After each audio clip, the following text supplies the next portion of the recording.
Hi viewers welcome to our channel. ప్రస్తుతం మనతో పాటు TDP spokesperson Suryadeva Latha గారు ఉన్నారు. వారితో ఒకసారి మాట్లాడండి. మేడం నమస్కారం. మేడం నమస్తే. మేడం, చంద్రబాబు గారు 31 మందిని చంపిన హంతకుడు అని చెప్పేసి జగన్మోహన్ రెడ్డి గారు కొన్ని సంచలన వ్యాఖ్యలు చేయడం చూస్తున్నాం. అంటే 1వ తారీఖున పెన్షన్ ఇస్తుంటే చంద్రబాబు గారు ఓర్వలేకపోయారు, అందుకే దాన్ని ఆపించే ప్రయత్నం చేశారు. దానివల్ల ఇప్పుడు చాలా మంది ఎండల్లో తిరిగి చనిపోవడం చూస్తున్నాం. 2 రోజుల్లోనే 31 మంది చనిపోయారు. దీనికి కారణం చంద్రబాబు గారు అని అంటున్నారు. మరి మీ ఒపీనియన్ మేడం ఆయన చేసిన వ్యాఖ్యల పైన? జగన్మోహన్ రెడ్డి అనే వ్యక్తి శవ రాజకీయాలకు చేసి అలవాటు పడిపోయాడు కాబట్టి ఇలాంటి ఇప్పుడు ఈరోజు ఎవరినైతే అవ్వాతాతలు అని చెప్తూ మంచి మాటలు చెప్పి ఇచ్చేసాడో అవ్వాతాతలు చనిపోవటానికి కారణమైన వ్యక్తి కూడా జగన్మోహన్ రెడ్డి అనేది మనకు స్పష్టంగానే కనపడుతుంది కదా. నువ్వు 1వ తారీఖు ఇవ్వాల్సిన పెన్షన్ను నువ్వు ఎందుకు ఈరోజు 3వ తారీఖు అసలు నీ అకౌంట్లో డబ్బులు కూడా లేవు, నువ్వు సచివాలయాలకి డబ్బులు పంపలేదు, పంపకనే నువ్వు ఎలాగా డబ్బులు ఇస్తున్నారు వెళ్ళండి అని వాలంటీర్లతో ఎలా కబురు చేయించావు? వాళ్ళు పొద్దున్న నుంచి సాయంత్రం వరకు అక్కడ పడిగాపులు కాయటం, ఫుడ్ నీళ్లు ఏమీ లేకుండా అక్కడ ఉండటం ఈ ఎండలలో. సో ఎంత ఇబ్బంది అవుతుంది. ఈసీ ఏదైతే ఎలక్షన్ కమిషన్ తీసుకున్న డెసిషన్ నువ్వు కోర్టుకు కూడా వెళ్ళావు కదా, కోర్టు కూడా అక్కడ ఏం చెప్పింది? సో నడవలేని స్థితిలో ఉన్న వాళ్ళకి మీరు తీసుకెళ్ళి గవర్నమెంట్ ఉన్నారు కాబట్టి ఎంప్లాయీస్ ఉన్నారు కాబట్టి వాళ్ళ తరపున మీరు ఇవ్వచ్చు అని చెప్తుంది కదా. సో అలా ఇవ్వకపోగా నువ్వు ఖజానాలోనే డబ్బులు లేనప్పుడు ఒక సచివాలయానికి 14 లక్షలు డబ్బులు ఇవ్వాల్సింది ఉంటే అక్కడ 6,000 అకౌంట్లో పడ్డదంట. ఎవరికి ఇస్తారు? అవ్వాతాతల్ని ఎవరు చంపుతున్నారు? జగన్మోహన్ రెడ్డి కదా.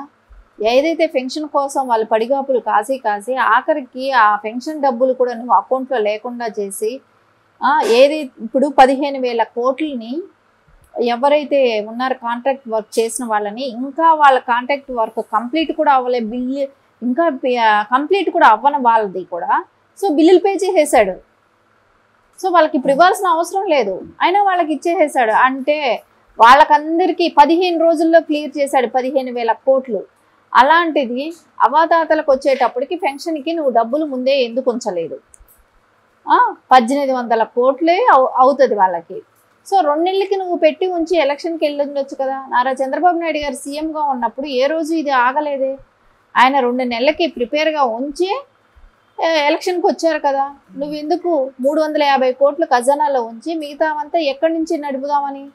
సో ఇప్పుడు అదే ఖజానాలో డబ్బులు లేక అది చంద్రబాబు నాయుడు గారి మీద నెట్టి ఇప్పుడు ఇదంతా పెండింగ్ పెట్టించేసి వాలంటీర్లని ఇవ్వనివ్వట్లేదు కాబట్టి వాళ్ళు చనిపోయారు అనేది ఒకటి తీసుకురావడానికి చేస్తున్న ప్రయత్నం అనేది ఖచ్చితంగా మనకు కనబడుతుంది. నువ్వు చెయ్యాలనుకున్న వాడివైతే అంగన్వాడీ వాళ్ళు ఉన్నారు, ఎలక్ట్రిసిటీ బిల్ ఎవరైతే రీడింగ్ తీసుకుంటుంటారు కదా వాళ్ళు ఉన్నారు, ఇంటింటికి రీడింగ్కి వాళ్ళు వెళ్ళి 2 రోజుల్లో మొత్తం ఒక ఊరినంత పెద్ద 500 కడపున్నా కూడా వాళ్ళు తీసేసుకుంటున్నారు. అట్లాంటి వాళ్ళు ఉన్నారు. ఇంకా గ్రామ సచివాలయం సిబ్బంది ఉంటున్నారు.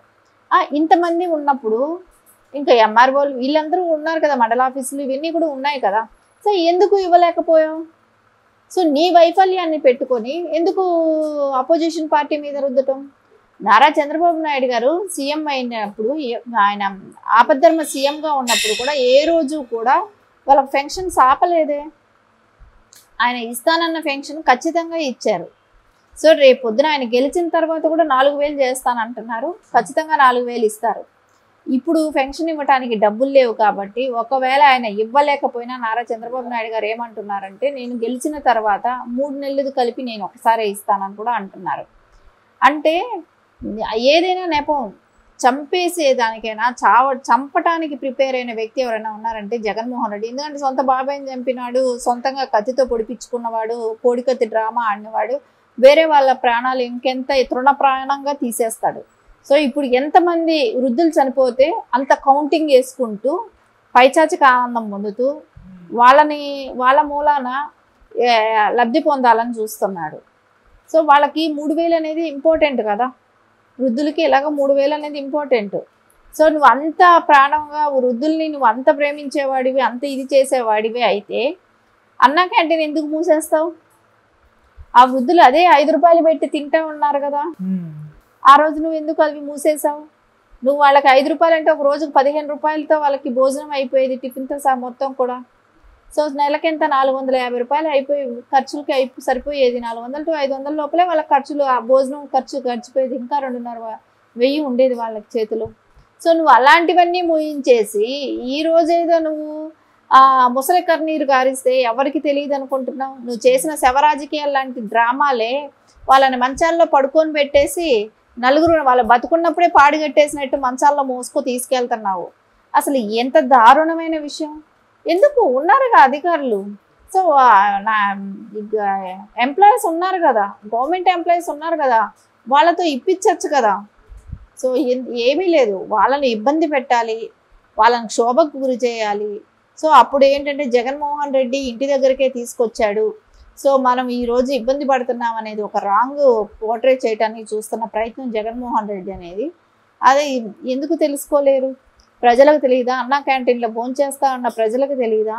5 రూపాయల భోజనాన్ని తీసేసిన దుర్మార్గుడు ఇలాంటి వాడికి మనం ఓటేయాలని. రోడ్లు సరిగా లేవు, ఆ గుంతలు రోడ్లలో తిరుగుతున్నారు, వాళ్ళకి తెలియదా? రోజు వెహికల్లో అదే రోడ్లో తిరిగే వాళ్ళకి తెలియదా ఇలాంటి దుర్మార్గుడు మూలన రోడ్లు ఈ రకంగా ఏడ్చేయని? యువతకు తెలియదా ఉద్యోగాలు లేవు అనేది? పిల్లల తల్లిదండ్రులకు తెలుసు కదా, పిల్లలు డ్రగ్స్ తీసుకుంటున్నారు, గంజాయి మత్తుకు ఇదయ్యారు అనేది పిల్లల తల్లిదండ్రులకు తెలుసు కదా. ఇలా చూస్తే ప్రతి చోట కూడా అతని వైఫల్యాలు ఖచ్చితంగా కనపడుతూనే ఉన్నాయి. కాబట్టి ఈ జగన్మోహన్ రెడ్డి ఇట్లాంటి జిముకులు, ఇట్లాంటి డ్రామాలు ఎన్ని చేసినా కూడా అసలు ప్రజలకు అన్నీ తెలుసు కాబట్టి ఆయనకి తగిన బుద్ధి చెప్తారని అనిపిస్తుంది. ఓకే, అంటే మేడం ఏదైతే ఈ పెన్షన్లు నిలిచిపోయే ఇష్యూ ఉందో దీన్ని బాగా క్యాష్ చేసుకోవడానికి అయితే జగన్మోహన్ రెడ్డి గారు ప్రయత్నిస్తున్నట్టు తెలుస్తుంది. సో ఈ మొత్తం కూడా చంద్రబాబు నాయుడు గారు నెట్టేసి డ్యామేజ్ చేయాలని ప్రయత్నం అయితే చేస్తున్నారు. మరి ఆ డ్యామేజ్ చంద్రబాబు గారికి తగులుతుంది అంటారు మేడం? తగులుతుంది అనటానికి లేదులేమ్మా. ఎందుకంటే ఆయన నారా చంద్రబాబు నాయుడు గారు గెలిచిన వెంటనే 4,000 ఇస్తానన్నారు. సో రేపు పొద్దున ఈ 3 నెలలు ఒకవేళ ఇతను ఇవ్వలేకపోతే ఆ డబ్బులు కూడా నారా చంద్రబాబు నాయుడు గారు ఇస్తానంటున్నారు.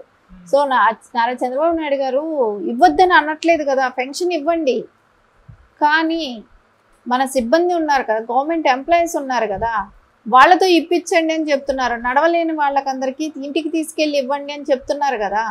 సో ఆయన ఏదో వద్దన్నట్టు వీళ్ళు రాంగ్ పోర్ట్రే చేస్తా, సో ఏదేమైనా కూడా ఇదంతా అపోజిషన్ పార్టీ మీద నెట్టడానికి చేస్తున్న ప్రయత్నం. ఆడ సచివాలయానికి వెళ్తే కూడా 3వ తారీఖు నుంచే కాపలా కాస్తున్నారు అక్కడ.